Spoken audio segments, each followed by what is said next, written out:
जी ये court room में घुसने और डिग्गियों में छुपने वाले काम हमारे नहीं हैं। मैंने तो पहले भी अस्सलाम वालेकुम नाज़रीन किराम, आप ये वीडियो देखिए फिर इस पर बात करते हैं। मैं भी फिर एफआईए जाके बैठती क्योंकि मैंने तो कोर्ट में सबके सामने जज का शुक्रिया अदा किया था, जो मेरा फ़र्ज़ था। मैंने समझा अपना, क्योंकि इद्दत जैसा जो गलीज़ केस था वो हर औरत की ज़ात किरदार और इज़्ज़त पे हमला था। तो मुझे लगा कि चाहे इससे कोई फ़र्क नहीं पड़ता आप किस पार्टी से हों, अगर आप शर्म हया गैरत वाले हैं तो आपको उसको कंडेम ही करना चाहिए था, बजाय इसके कि आप उसको खड़े होकर सपोर्ट करें। और 2-3 शादियों वालों को तो वैसे ही कंडेम करना चाहिए, क्या पता अगली का मूड खराब हो जाए उनको, तो कल को उनकी आगे ना आ जाए। तो ये ऐसे केस नहीं है जिन पर आप कहें कि जी मतलब घुस गई। मुझे तो हैरानगी उन लोगों पे जिन्होंने इनको पंजाब पे मुसल्लत किया कि क्या मतलब निकली हीरोइन और घुस गई। भाई मतलब क्या ये मोहल्ले की कमेटी वाली आंटियां आपने पंजाब पे मुसल्लत कर दी, हम जान बख्शे पंजाब की। मैम ये भी बताइएगा, उन्होंने ना आपको और आपकी बहन को स्पेशली टारगेट किया। उन्होंने कहा ये आ जाती हैं जी, मुझे भी तो वो भी तो आ जाती है ना, कभी ऐसा मुझे भी इंसाफ मिले तो मैं भी जाऊँ अदालत में, जैसे मजूका साहब के अदालत पे आप गई हैं, शुक्रिया अदा करूँ जी। मेरी तो पेशी थी ना जी, मैं तो अपनी पेशी के लिए गई हुई थी। मुझे पता चला ये वो इद्दत जब वाले जज है तो मैंने उनका शुक्रिया अदा किया। मतलब वो उनको झूठ बोलने की, वो इतना पक्का मुंह बना के झूठ बोलती हैं, उनको शर्म भी नहीं आती। अच्छा होता अगर वो नाम लेती तो फिर मैं जज साहब से भी कहती कि वो भी जरा इन पे कंटेम्प्ट ऑफ कोर्ट करें, फिर मैं भी एफआईए जाती। जब आपको पता नहीं कोई बात तो आप कैसे खड़ी होकर उस पर रोना पिटना डाल सकती हैं। मैंने तो कोर्ट रूम में मेरी पेशी थी, अपनी पेशी पे गई थी, वहाँ उनका शुक्रिया अदा किया था। और दूसरा वो पीछे तो बेचारियों को कोई काम जो करने को नहीं है, तो या तो सारा दिन उन्होंने बैठ के वीडियोस बनवानी होती हैं, लोगों के खिलाफ बक करनी होती है। उनकी मैं अपनी वीडियोस देख रही थी, वो चढ़ा के बाजू जा रही थी और मार रही थी, जो भी आगे आ रहा था थप्पड़ सही फाड़े थे पुलिस वालों को या वार्डन्स को। तो मैं चाहूँगी अता साहब इस पर भी जरा एक प्रेस कॉन्फ्रेंस करें। मैं देखना चाहूँगी कि उनकी अपनी पार्टी की खवातीन के लिए और दूसरी पार्टी की खवातीन के लिए तहजीब तरबियत उन सबका क्राइटेरिया सेम ही है, या उनकी अपनी पार्टी की खवातीन को माफ़ी है। अगर मैंने ऐसे किसी पुलिस वाले को मारा होता तो मेरे पे 14 पर्चे और थे दहशतगर्दी के। तो वो बीबी को इतनी सहूलत है कि वो मार रही थी, और मैं उनका एक और इंटरव्यू भी सुन रही थी, अगर हमारे लीडर को कुछ कहा तो हम तुम लोगों की ईंट से ईंट बजा देंगे। हमारे भी बोलने भी हम पे दहशतगर्दियों के पर्चे हैं जो आप पे नहीं हुए, क्योंकि हमारे लीडर ने ऐसे काम किए नहीं है। मैम ये भी बताइएगा, उन जो वीडियो वायरल हुई थी, उनकी लीक हुई थी वीडियो, उसका भी उन्होंने जिम्मेदार आप लोगों को ठहरा दिया? नहीं, वो एक तो ये ऐसी घटिया सी चीज़ें, इसमें हम किसी की पार्टी किसी औरत के लिए भी उसको बिल्कुल सपोर्ट नहीं करते। हमारे साथ तो भी गलत है, उनके साथ तो भी गलत है। मैंने तो भाई मेरे पास तो मोबाइल ही नहीं है, तो मैंने कहाँ से कुछ किया है। बहरहाल उनको शौक हो गया अपने हर चीज़ का ब्लेम मेरे सर पर डालने का। मुझे तो आगे का खतरा पता नहीं किस चीज़ का और ब्लेम मेरे सर पर ही डाल दें। मैम 18 जुलाई तक तो आप महफूज हैं, क्योंकि अदालत ने कहा था कि आपके ऊपर कोई एफआईआर नहीं करवा सकते, कुछ भी नहीं कर सकते। उसके बाद फिर आपका लाहौर जाएंगी, क्योंकि हालात यही लग रहे हैं कि आपके ऊपर अब नए केस। देखिए अभी जैसे इस बच्ची को भी पकड़ा हुआ है अरूबा को, मैं उसको देख के हैरान हो गई हूँ कि अभी आप लोगों की घरों की इज्जतें इतनी सस्ती हो गई हैं कि आप उनकी माएँ बहनें बेटियाँ उठा लें कि जी सोशल मीडिया यूज़ करी थी। अंदर एलिगेशन बता रहे थे कि जी व्हाट्सएप ग्रुप के मेंबर थे, छोटा बच्चा पकड़ा हुआ है, लड़का छोटी सी उम्र का लड़का है, और एलिगेशन सुनने के अभी व्हाट्सएप यूज़ करना भी गुनाह हो गया इस मुल्क में। कोई सोशल मीडिया का पेज की एडमिन थी तो उसको उठा के लेके आ गए हैं। मतलब शर्म कर जाएं, आपने कितना और जलील होना है, तो थोड़ी बहुत इज्जत रहने दें। तब होता था हमारे मुल्क में ये कि लोगों की माएँ बहनें बेटियाँ इतनी सस्ती हो गई थी कि हर दूसरे दिन कोर्ट में पेश होती थी और 30 दिन के रिमांड मांगे जाते थे, दहशतगर्दियों के पर्चे हो जाते थे। कुछ थोड़ा खौफे खुदा करें। मुझे तो इनके घर वालों पे आ रहा था, आपके घर की खवातीन आपको नहीं कहती आप लोग क्या कर रहे हैं? मैम सर कैसा साहब बड़े कॉन्फिडेंट हैं, वो कहते हैं दिसंबर में खान साहब की हुकूमत होगी, इमरान खान जो है वज़ीर आज़म होंगे। क्या कोई बातचीत चल रही है, क्या करेंगे आप? देखिए बातचीत की ज़रूरत नहीं है। मैं तो उन लोगों के लिए कहना चाहूँगी, वो अंधे हैं जिनको आवाम की मोहब्बत नज़र नहीं आती खान के लिए। आप लोग खुद ज़हनी माजूर हैं जो आप लोगों की जो मर्जी है उसको समझ नहीं पा रहे, तो आपकी ज़हनी हालत ठीक नहीं है। आप बदतमीज़ हैं अगर आपको लोगों की राय का एहतराम नहीं है तो।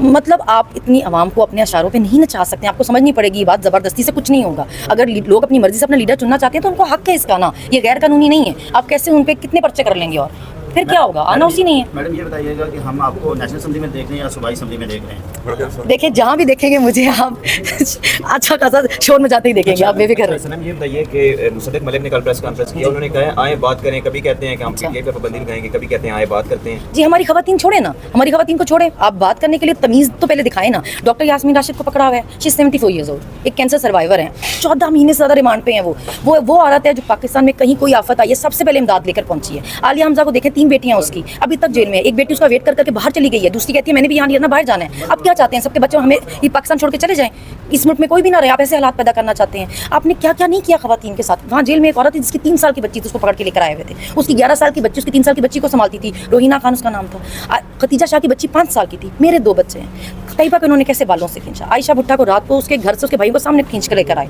फायजा को उन्होंने इतना मारा लिबर्टी में कि मैं देख के शॉक रह गई। मैं सोच नहीं सकती थी कि कभी मेल पुलिस इस तरह खवातीन को मार सकती है। फहमीदा बेगम थी जेल में, उनके साथ उनका बेटा भी 10 महीने जेल में रखा है इन्होंने। मतलब सुमैया असद थी, उनकी एक बेटी का रिश्ता टूटा, दूसरी बेटी का रिश्ता उन्होंने इस डर से डेट फिक्स कर दी कि पता नहीं मुझे जमानत मिलती नहीं मिलती, तुम्हारा भी रिश्ता ना टूट जाए। मतलब ऐसे हालात आपने औरतों के साथ किए हैं। किसी को कुछ सिखाने पढ़ाने ज़हनसाजी की जरूरत बचेगी? कुछ अपनी हरकतें तो ठीक करें ना, बातचीत करनी है क्या करनी है?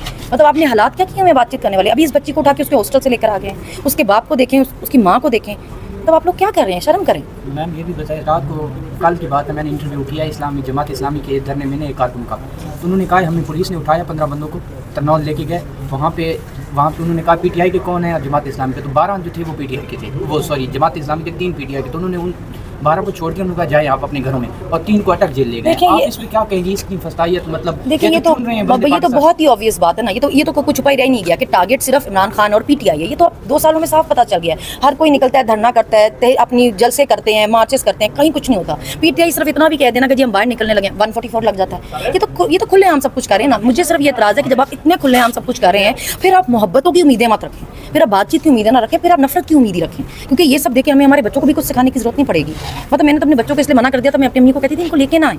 ये इस तरह देखेंगे कि पुलिस हर दफ़ा माँ को गिरफ्तार करके लेके जा रही है, ये कितनी नफरत करेंगे, ये किस तरह किस ज़हनियत के साथ बड़े होंगे, कल को इस मुल्क के लिए क्या करेंगे फिर। अच्छा मैम, ये बताइएगा कि कल जो खान साहब ने प्रोटेस्ट की कॉल खान साहब ने दी, पार्टी की तरफ से दी गई थी एहतजाज की कॉल, तो इस्लामाबाद के अंदर बिल्कुल एहतजाज नहीं हुआ है, तो क्या कहेंगे इसके ऊपर कि इस्लामाबाद के लोग हैं वो डरे हुए हैं? पार्टी ने तो एहतजाज तो क्या करना है, हर दूसरे दिन तो आप 10 बंदे उठा के ले जाते हैं। सारी पार्टी तो उनके पीछे भाग रही होती है उनको छुड़ाने के लिए। खवातीन तक नहीं छोड़े। मुझे कोई पूछता था, मैं कहती थी नहीं भाई अभी इतनी कोई बेशर्मी नहीं आई, इतने कोई हालात ख़राब नहीं हुए कि खवातीन को उठाने तक आ जाएंगे। अभी तो आपने मजाक बना लिया, ऐसे जैसे औरतों की इज्जत मजाक है आपके लिए। आप किसी को भी उठा के ले जाएं, रात रखें और कहेंगे जी हम सुबह बताएंगे हमने क्या FIR की। ये कब होता था? मतलब सारी रात वो बच्ची भी कहती है मैं पूछती नहीं हूँ कि मुझे किस केस में पकड़ा, क्या एलिगेशन है, मेरे पे FIR दिखा दें, मैं उसको भी नहीं बताया। और उससे आगे आप निकलें, बाहर निकलें, लोगों को आपकी असलियत पता है, जितने मर्जी इश्तेहार लगा लें। मरीम नवाज ने तो कहा है कि पंजाब की गलियों को भी हम दया करेंगे रोजाना, क्या कहेंगे?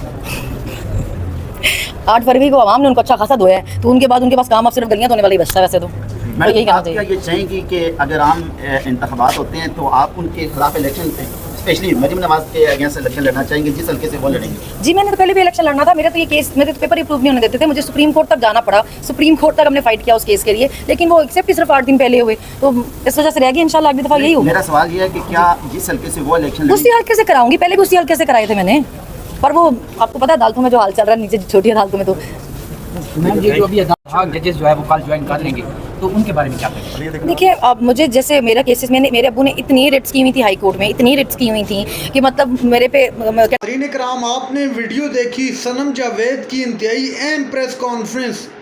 आप जानते हैं कि अज़मा बुखारी की एक मुबैना वीडियो सामने आई और उस वीडियो के बाद अज़मा बुखारी अदालत पहुंच गई और अदालत के बाहर उन्होंने मीडिया टॉक करते हुए सनम जावेद और उनकी बहन फलक जावेद पर इल्ज़ाम लगाए थे, जिसका सवाल भी किया गया सनम जावेद से कि आप उस वीडियो के मुताल्लिक़ क्या कहती हैं, जिस पर सनम जावेद ने खुलकर कहा कि ये इस तरह की घटिया किस्म की वीडियोस किसी भी शख्स की, ख्वाह वो उसकी साइड से हो या हमारी साइड से हो, उनकी ख़वातीन हो या हमारी ख़वातीन हो, हम इसको किसी सूरत भी सपोर्ट नहीं करते।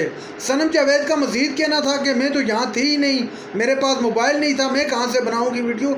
बहरहाल वो उनको शौक़ है मुझ पर इल्ज़ाम लगाने का, पता नहीं और किस किस तरह के इल्ज़ाम मुझ पर लगाएंगी, तो मुँह तोड़ जवाब दिया है अज़मा बुखारी को सनम जावेद की जानिब से। इसके अलावा नाज़रीन इकराम, सनम जावेद की इमरान खान से मुलाकात भी मुतवक्के है, बहुत जल्द सनम जावेद मुलाकात भी करेंगी इमरान खान अपने लीडर से, और उसके बाद आगे का लायामल भी बताएंगी। नाज़रीन इकराम, ये थी आज की हमारी वीडियो। चैनल पर जो नए चैनल को सब्सक्राइब करने की वीडियो तक अल्लाह हाफ़िज़।